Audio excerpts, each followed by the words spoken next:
የተወደዳችሁና የተከበራችሁ የኢትዮ ኒውስ ቤተሰቦች እንደምናላችሁ ሰላምታችን በያላችሁበት ይድረስ። እነሆ አዳዲስና ወቅታዊ መረጃዎችን አዘጋጅተን ወደ እናንተ ማድረስ ጀምረናል። ከኢትዮ ኒውስ መረጃዎች ጋር አብራችሁ እንድትቆዩ ግብዣችን ነው። በቅድሚያ አርዕስተ ዜናዎችን አስቀድማለሁ። በአማራ ክልል የተለያዩ አካባቢዎች በአገዛዝ ጦርና ፋኖ ኃይሎች መካከል የሚደረገው ውጊያ ዛሬም ተባብሶ የቀጠለ ሲሆን አገዛዙ በፋኖ ኃይሎች የተነጠቃቸውን ወረዳዎች አስመልሳለሁ በሚል የከፈተው ውጊያም ለሁለተኛ ቀን በአየር ኃይል ታግዞ መቀጠሉ ተሰምቷል። በሌላ በኩል የብልጽግና አገዛዝ አከራካሪ የተባሉ አካባቢዎችን ከትግራይ ክልል ውጭ ሆነው ምርጫ እንዲያደርጉ ያሳለፈው ውሳኔ በብልጽግናው ጠቅላይ ሚኒስትር አብይ አህመድ ታግዷል ተብሏል። በዝርዝር እናየዋለን። ኢትዮጵያ የተባበሩት አረብ ኤምሬት በቀጠናው ሰላምና መረጋጋትን እያመጣች ነው በማለት አድናቆት አለኝ ማለቷ ተሰማም።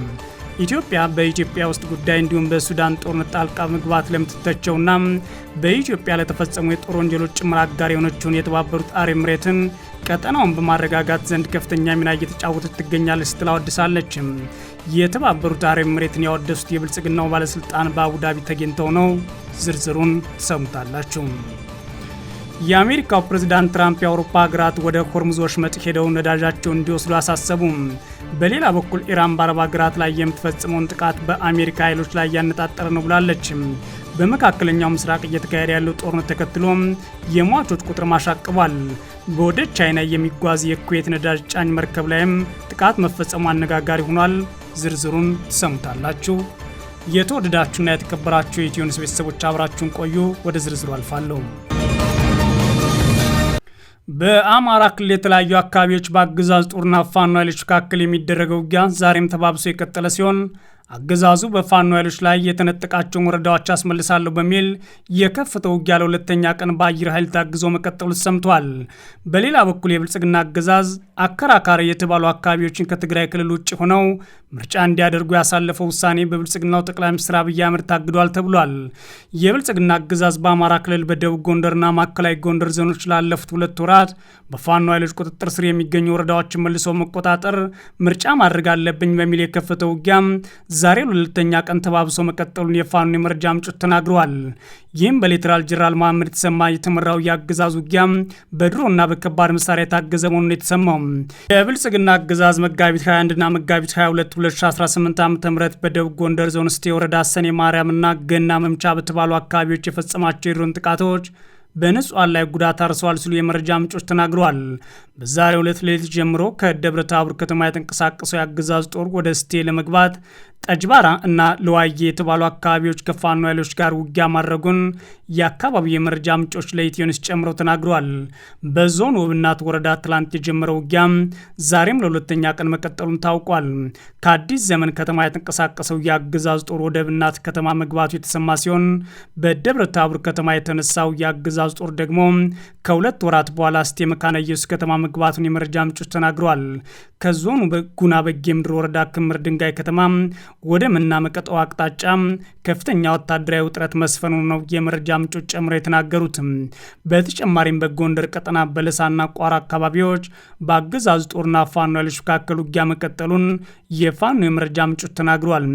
በተለይም በቋራ በደላ የተባለ አካባቢ ለሰዓታት በተደረገ ውጊያ ሰብአዊና ቁሳዊ ጉዳት ደርሷል ሲሉ ነው የኢትዮ ኒውስ የመረጃ ምንጮች የተናገሩት። በተመሳሳይ በጎጃም የተለያዩ አካባቢዎች ከባድ ውጊያ መቀጠሉን የተሰማው በትላንትናው ዕለት ምሽት ቲሊሊ ከተማ ዙሪያ በተደረገ ውጊያ የአገዛዙ ወታደሮች መገደላቸውን የፋኖ የመረጃ ምንጮች ተናግረዋል። በምዕራብ ጎጃም ዞን ድጋዳሙት ወረዳ ወገምና ዳማ ማርቆስ በተባሉ አካባቢዎች የተደረገው ውጊያ ከፍተኛ ሰብአዊና ቁሳዊ ጉዳት የተመዘገበበት መሆኑን አፋብን ቴዎድሮስ ይፋ አድርጓል። በተጨማሪም በዞኑ ፍኖተ ሰላም ከተማ ቅርብ ርቀት ሳቅ በሳቅ የተባለ አካባቢ የፋኖ ኃይሎች ድንገተኛ ጥቃት አርሰዋል ያሉት የመረጃ ምንጮች በጥቃቱ ከ15 በላይ የአገዛዝ ጦር አባላት የሞትና የአካል ጉዳት እንደደረሰባቸው ተናግረዋል። በተመሳሳይ በክልሉ ወሎ ቀጠና በመቅደላ ዳውንትና ላስታ አካባቢዎች በቀጠለው ውጊያ የፋኖ ኃይሎች ድል አስመዝግበዋል ሲል የአማራ ፋኖ ብሔራዊ ንቅናቄ ምኒልክ አስታውቋል። በዛሬው ዕለት መጋቢት 22 2018 ዓ.ም በደቡብ ወሎ ዞን መቅደላ ወረዳ ሰቲጋ በተባለ ቦታ በተሽከርካሪ ይጓዙ የነበሩ የአገዛዝ ጦር አባላት ላይ በፋኖ ኃይሎች በተከፈተባቸው ጥቃት መገደላቸውን የፋኖ ኃይሎች ማስታውቀዋል። በዳውንት ወረዳ ጎራዳ ጡቅያና የቅጠል የተባሉ አካባቢዎች በተደረገ ውጊያ በርካታ የአገዛዙ ጦር አባላት የሞትና የአካል ጉዳት ደርሶባቸዋል ነው ያለው አፋብን ምኒልክ ዕዝ። በተመሳሳይ በላስታ ቀጠና ብልብላ ጊዮርጊስ ከተማ አቅራቢያ በአራት አቅጣጫ ለአሰሳ በወጣ የአገዛዙ ጦር ላይ የፋኖ ኃይሎች ድል ተቀናጅተዋል ሲል የአማራ ፋኖ ብሔራዊ ንቅናቄ ምኒልክ ዕዝ አስታውቋል። በአገዛዙ ጠረዛ፣ ወርቅ አምባ፣ ዳቢያ፣ አራት ተራራና ገርባጤ በተባሉ አካባቢዎች ከባድ ውጊያ መደረጉ ነው የተሰማው። ይህ በእንዲህ እንዳለ የብልጽግና አገዛዝ አከራካሪ የተባሉ አካባቢዎች ከትግራይ ክልል ውጭ ሆነው ምርጫ እንዲያደርጉ ያሳለፈው ውሳኔም በጠቅላይ ሚኒስትር አብይ አህመድ ታግዷል ተብሏል።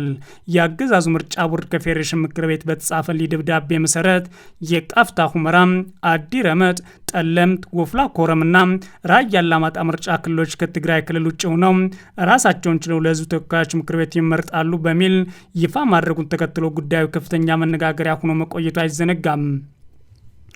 ይህ የምርጫ ቦርድ ውሳኔ ታዲያ ከጠቅላይ ሚኒስትር ጽሕፈት ቤት የወጣ ትዕዛዝ ነው በሚል ባለበት ታግዶ እንዲቆይ መደረጉን ነው የመረጃ ምንጮች የተናገሩት። በዚህም የተነሳ ቦርዱ በተለይም በወልቃይት ጠገዴ፣ ሰቲት ሁመራ፣ ጠለምት ጊዜ የብልጽግና አስተዳደር ተጀምሮ የነበሩ የምርጫ ስራዎች እንዲቆሙ ተደርገዋል ያሉት የመረጃ ምንጮች የአገዛዙ ምርጫ ቦርድ የምርጫ ቁሳቁስ ወደ ሁመራ ከተማ አስገብቶ ነበር። የአካባቢው የብልጽግና አስተዳደርም የእጩና የምርጫ ምልክት ማስተዋወቅ ጀምሮ ነበር ያሉት የመረጃ ምንጮች አሁን ላይ ሁሉም የምርጫ እንቅስቃሴዎች ባሉበት እንዲቆሙ መመሪያ ተላልፏል ተብሏል። ይህ ጉዳይ በተመለከተ ግልጽ ማብራሪያ ባይሰጥም የብልጽግና ማዕከላዊ ኮሚቴ አባል አቶ አሸተ ደምለው በይፋዊ ገጻቸው ምርጫ ቦርድ ይሰማል፣ የዘገየ ፍትህ እንደተነፈገ ይቆጠራል ሲሉ ጽፈው ታይተዋል። ባለፉት ጊዜያት በተለያዩ ፓርቲዎች ምክንያት ተጀምሮ የነበረው የፍርድ ቤት ሂደት በተለይም በአቶ ጌታቸው ረዳ ፓርቲ እና ራሳቸው ፍርድ ቤት የተገኙበት ጉዳዩን አገኘሁ ተሻገር ብቻ ነው የሚያውቀው መንግስት አያውቀውም በማለት ክሴን አንስቻለሁ ማለታቸውም ይታወሳል። በሌላ በኩል ደግሞ ምክንያታቸው ከዚህ ጋር የተገናኘ ይሁን አይሁን ባይገልጹም የራያ ወሎ አማራ ማንነትና ወሰን አስመላሽ ኮሚቴ ሰብሳቢ የብዙ ኃይሎች እጅ እየገባ ስላስቸገረ በሚል ከኮሚቴው ሰብሳቢነታቸው መልቀቃቸውን መዘገባችን ይታወሳል። በተለያዩ ጊዜያት በዚህ ጉዳይ ላይ የሚወጡ የፖለቲካ ውሳኔዎችና አጠቃላይ ችግሩን ለመፍታት የሚደረጉ ጥረቶች የብልጽግና አገዛዝ ዕድሜ ለማራዘምና በሁለት ህዝቦች ላይ ግጭቶችን ለማፋፋም ከዛም አልፎ በችግር ውስጥ ያሉና የማንነት እንዲሁም የአስተዳደር ጥያቄ ያላቸውን ህዝቦች በማነቆ ማቆየት ራስ አገዛዝን ለማጽናት የሚያልም መሆኑን የተለያዩ የፖለቲካ ኃይሎች ሲገልጹ መቆየታቸው አይዘነጋም። ኢትዮጵያ የተባበሩት አረብ ኤሚሬት በቀጠናው ሰላምና መረጋጋት እየፈጠረች ነው ማለት አድናቆት አለኝ ማለቷ ተሰማም። ኢትዮጵያ በኢትዮጵያ ውስጥ ጉዳይ በሱዳን ጦርነት ጣልቃ መግባት ለምትተቸው የተባበሩት አረብ ኤሚሬት ቀጠናውን በማረጋጋት ዘንድ ከፍተኛ ሚና እየተጫወተ ትገኛለች ስትል አንድ ባለስልጣኗን ልክ አድናቆት እንዳላት መናገሯ ሰምቷል። በኢትዮጵያና በቀጠናው በተፈጸሙ የጦር ወንጀሎች ጭምር ዋና ተሳታፊ የሆኑት የተባበሩት አረብ ኤሚሬቶች የራሳቸውን ጀነራሎች ጭምር አሰማርተው የሚያደርጓቸው ውጊያዎች ላይ የኢትዮጵያ አገዛዝ አድናቆት እንዳለው ተሰምቷል። የተባበሩት አረብ ኤሚሬት በሱዳን እየተካሄደ ባለው ግጭት ውስጥ ባላት ተሳትፎ ሳቢያ ዓለም አቀፍ ትኩረትና ትችት እየገጠማት ቢሆንም የኢትዮጵያ አገዛዝ ግን ሀገሪቱ በቀጠናው ጸጥታና መረጋጋት ላይ ለምታበረክተው ሚና አድናቆት አለኝ ብሏል። ገልፍ ኒውስ እንደዘገበው ትላንት ሰኞ በአቡዳቢ በተባበሩት አረብ ኤሚሬት የፌዴራል ብሔራዊ ምክር ቤትና የመከላከያ እንዲሁም የሀገር ውስጥና የውጭ ጉዳይ ኮሚቴ ሰብሳቢ ዶክተር አሊ ራሽድ አል ኖይምንና በተባበሩት አረብ ኤሚሬት የብልጽግና አምባሳደር ጀማል በከር አብደላ መካከል በተካሄደ ስብሰባ ላይ የብልጽግና አገዛዝ ለአረብ ኤሚሬት የሰላምና አጠቃላይ እንቅስቃሴ በምስራቅ አፍሪካና በኢትዮጵያ ውስጥ ለምታደርገው አድናቆት እንዳለው አቅርበዋል ተብሏል። ለእኛ ታማኝ ወዳጅ ናት ማለት የብልጽግናው መሪ አብይ አህመድ የሚገልጿት ኤሚሬትስ አሁንም ከኢትዮጵያ አገዛዝ ጋር በጦርነቶች፣ በግጭት፣ በማዕድን ዘረፋና በገንዘብ አጠባ ላይ በሰፊው ተሰማርታለች ተብላ እየታማች ቀጥላለች። ሁለቱ ወገኖች የሁለትዮሽ ግንኙነታቸውን የገመገሙትበት የትላንትናው ቀን ግን በዋና ዋና ቀጠናዊ ክስተቶች ላይ ውይይት አድርገውበታል ተብሏል። ትብብር ለማጠናከርና መረጋጋት ለማስፈን ያላቸው የጋራ ቁርጠኝነት በድጋሚ አረጋግጠዋል የሚለው ዘገባው በተጨማሪም ለቀጠናው ቀውሶች ፖለቲካዊ መፍትሄ መሻት ያለው ጠቀሜታ አጽንኦት ሰጠው ተወያይተውበታል ይላል። አምባሳደር ጀማል በከር የተባበሩት አረብ ኤሚሬቶች ቀጠናዊና ዓለም አቀፋዊ ሰላምና ደህንነትን ለመደገፍ ለምታደርገው ቀጣይነት ያለው ጥረት ለኢትዮጵያ አድናቆትና ምስጋና አላት ብለው መግለጻቸው ተዘግቧል።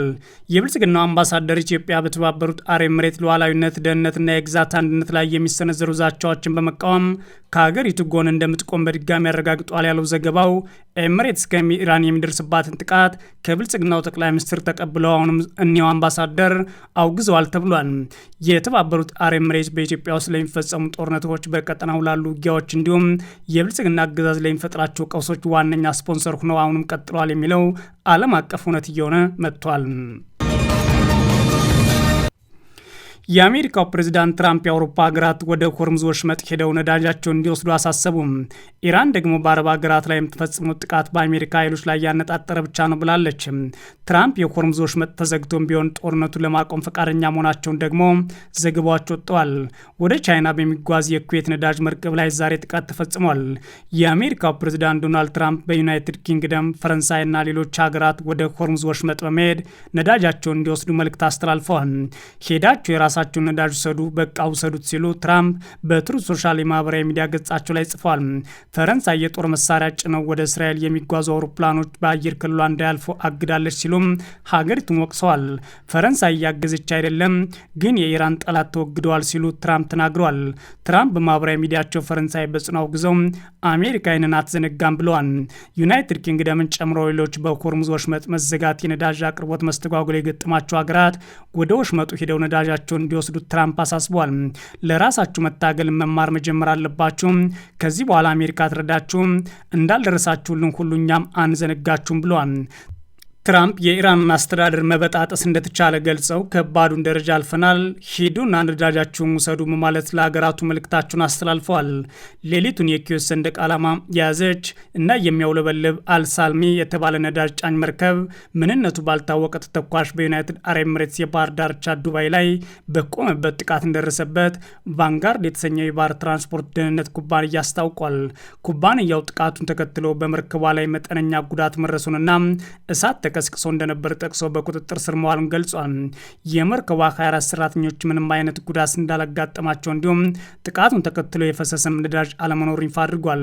የዱባይ ባለስልጣናት ስለ ጥቃቱ መፈጸም አረጋግጠው ስለ መርከቧ ዝርዝር መረጃ ከመስጠት ተቆጥቧል። የኩዌት ነዳጅ ኮርፖሬሽን ግን ጥቃቱ የኢራናውያን ጨካኝ የአየር ጥቃት ሲል ገልጾታል። የኢራን መገናኛ ብዙሃን ስለ ጥቃቱ ቢዘግቡ ማን እንደፈጸመው ግን አልገለጹም። አልሳልሚ በአውሮፓውያን 2011 የተሰራች ሲሆን በባለቤትነት የተያዘችውና የምትንቀሳቀሰው በኩዌት የነዳጅ ዘይት ጫኝ ኩባንያ ስር ነው። ቢቢሲ አደጋውን በተመለከተ ከኩባንያው አስተያየት ለማግኘት ጥያቄ አቅርቦ ነበር ብሏል።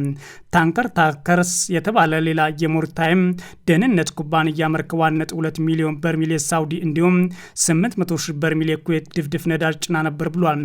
የነዳጅ ጭነቱ የተጠናቀቀው ባለፈው ወር መሆኑን ድርጅቱ ጨምሮ አስታውቋል።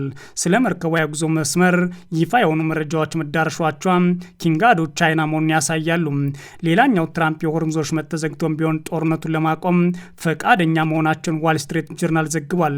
የአሜሪካ ፕሬዝዳንት ዶናልድ ትራምፕ የሆርሙዝ ወሽመጥ በሰፊው ለእንቅስቃሴ ዝግ ሆኖ ቢሆን ጦርነቱን ለማቆም ፈቃደኛ መሆናቸውን ለረዳቶቻቸው መናገራቸው ዋል ስትሪት ጆርናል ዘግቧል። ጆርናሉ የአስተዳደሩን ባለስልጣናት ጠቅሶም ፕሬዝዳንቱ እና ረዳቶቻቸው ወሽመጡን ለማስከፈት የሚደረግ ወታደራዊ ዘመቻ ጦርነት ከተያዘ ጊዜ ገደብ ከ4 እስከ 6 ሳምንታት ሊገፋ ይችላል ብለው መገምገማቸውን አስረግጧል። ቢቢሲ ታዲያ ዋይት ሀውስ በጉዳዩ ላይ አስተያየት እንዲሰጥ ጠይቋል። ከ5 ሳምንታት በፊት የካቲት 21 2018 ዓ.ም አሜሪካና እስራኤል በኢራን ላይ የከፈቱት ጦርነት ተከትሎ በቀጠናው የሞቱ ሰዎች ቁጥር አሁን አሻቅቧል። ኢራን መቀመጫውን አሜሪካ ያደረገው የሰብአዊ መብቶች አክቲቪስቶች ድርጅት ጦርነቱ ከተጀመረ ጊዜ አንስቶ 3492 ሰዎች መገደላቸውና ከእነዚህ መካከል 1574 ሰላማዊ ሰዎች እንዲሁም 236 ያሉ ህጻናት መሆናቸውን ገልጿል። በእስራኤል በኩል ደግሞ ማገን ዴቪድ አንዶም የተባለ የአምቡላንስ አገልግሎት ድርጅት ጦርነቱ ከተቀሰቀሰበት ዕለት አንስቶ 19 ሰዎች ከኢራን በተተኮሰ ሚሳኤል መገደላቸውን አስታውቋል። የእስራኤል ጦር በኩሉ በሊባኖስ 9 ወታደሮች መገደላቸውን ይፋ አድርጓል።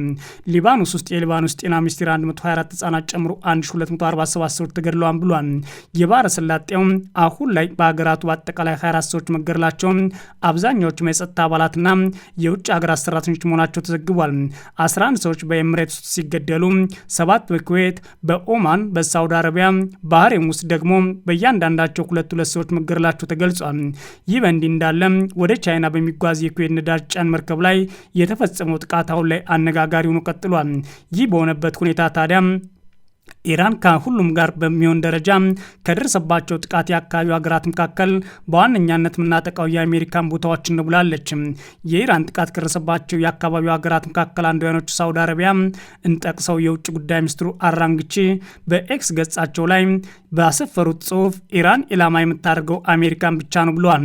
ኢራን ሳውዲ አረቢያን ታከብራለች፣ እንደ ወንድም ሀገር ነው የምትመለከታት ማለት በማህበራዊ ሚዲያ ገጻቸው ካሰፈሩት ጽሁፍ ጋር ሳውዲ አረቢያ ውስጥ በኢራን ተመቶ የወደመ የአሜሪካ ወታደራዊ አውሮፕላን ምስል አያይዘዋል።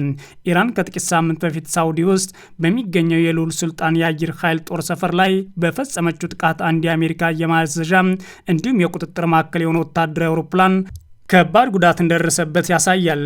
አራግቼ ጨምረውም ታዲያ የኛ እርምጃዎች ኢላማ የሚያደርጉት ለአረቦችና ለኢራን አክብሮት የሌላቸውና ማንኛውም አይነት ደህንነት በማይሰጡት ወራሪ ጠላቶች ላይ ነው። የአሜሪካ ኃይሎች ከአካባቢ ከማስወጣት ወሳኙ ጊዜ አሁን ነው ብሏል። የኢራኑ የውጭ ጉዳይ ሚኒስትር የሀገራቸውን ትኩረት በአሜሪካ ኃይሎች ላይ ነው ቢሉም በመካከለኛው ምስራቅ አገራት ላይ እየተፈጸሙ ያሉ ጥቃቶች መሰረተ ልማቶችና የሲቪል ተቋማት ኢላማ መሆናቸው እየተዘገበ ቀጥሏል። አራግቼ ግን ሳውዲ አረቢያ ላይ ትኩረት ያድርገው አስተያየታቸውን የሰጡት የባህረ ሰላጤው ሀገራት ከኢራን በኩል በሚስተነዘርባቸው ጥቃት የተፈጠረባቸው ቁጣ ባየለበትና አሜሪካ የምታካሄደው ጦርነት እንድትቀጥል እያበረታቱ መሆናቸው እየተነገረ ባለበት ጊዜ ነው። በመካከለኛው ምስራቅ እየተካሄደ ያለው ጦርነት ተከትሎ የሟቾች ቁጥር አሻቅቧል የሚለው እንዲሁም አሁን ላይ ደግሞ አዳዲስ ጥቃቶች መፈጸማቸው በዛሬው ዕለት ትልቅ አጀንዳው ነው ቀጥለዋል። የተወደዳችሁና የተከበራችሁ የኢትዮ ኒውስ ቤተሰቦች መረጃዎቻችን እነዚህ ነበሩ። መልካም ጊዜ እመኛለሁ።